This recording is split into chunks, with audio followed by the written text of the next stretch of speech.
US President Donald Trump's global tariffs on steel and aluminium imports have taken effect.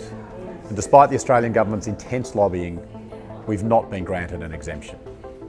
So how big a deal are these tariffs? Well, they're not huge yet.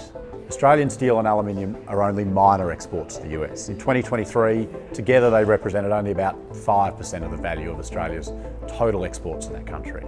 So if you're a steel or an aluminium producer shipping your product to the US, then these tariffs are very troubling news. But for the rest of Australia, this might just be the tip of the iceberg. Trump's already forecast more tariff regimes on other categories of goods, things like pharmaceuticals and agricultural products. Now those kind of products make up a much larger percentage of Australian exports. Pharmaceuticals are about 8.5% and meat something like 20%. And Trump's threatened these goods could be levied at 25% or higher, which would further raise prices in the US and further impact Australian exports.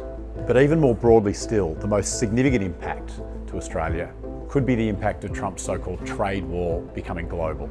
Already, China and Canada have hit back with retaliatory tariffs of their own, which is expected only to lead to further escalation. A global trade war would have a depressive impact on trade all around the world, far beyond the scope of Australian metals.